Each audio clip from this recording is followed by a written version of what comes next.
In 2013, the Texas legislature passed the Protection of Texas Children Act. It allows for any Texas school employee to carry a weapon on campus. It's designed to prevent what happened in Uvalde. So why didn't it work, and what, if anything, will? Here's KENS 5 anchor Barry Davis.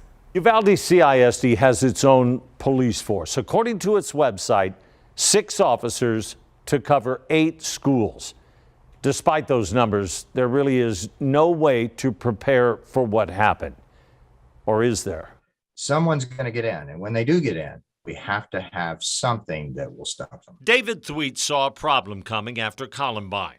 More than 15 years ago, he came up with a plan. And not everybody received it negatively. Many received it positively. It depends on which side of the Second Amendment that you are on. The Guardian policy allows local school boards to determine who can carry on campus and the training needed. Thweet was superintendent at Harold ISD, a small school near the Texas-Oklahoma border.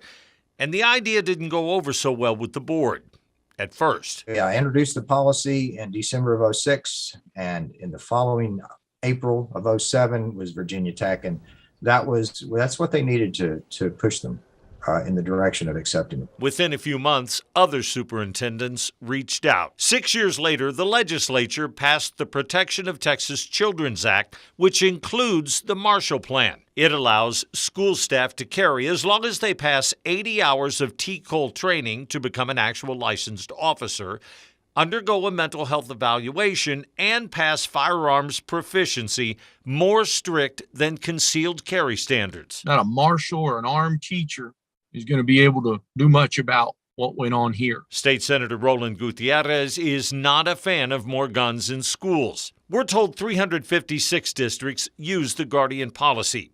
Another 62 have the Marshall Plan.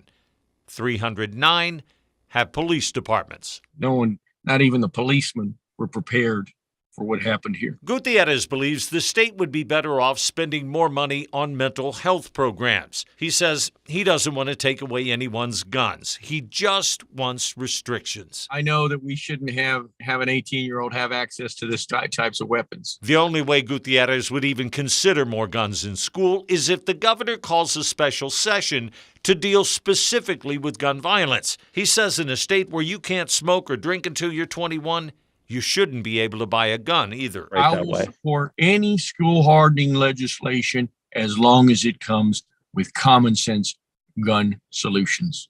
The governor wants to change it from 18 to 21. I urge him to do that right now, because you can't get a handgun until you're 21. Thweet says we can't wait on first responders.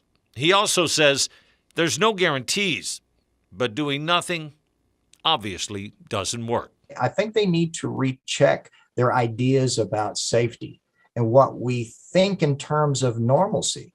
And our normalcy is we trust those who have had some training and are going to protect us with guns. According to its handbook and looking at the numbers, Uvalde CISD is among the 41% of school districts in Texas that don't allow employees to carry guns.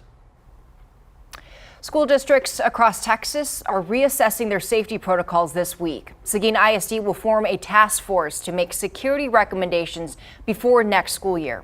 The district wants to hear from parents, students, school administrators, and local law enforcement. Seguin has already boosted security at its campuses, but Superintendent Matthew Gutierrez says he is looking for new creative ideas to keep kids safe.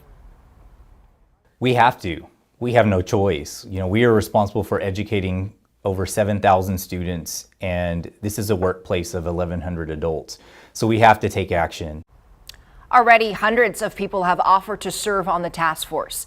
Gutierrez says they'll narrow the list down in June. The school district is also working on a safety summit Seguin residents can attend.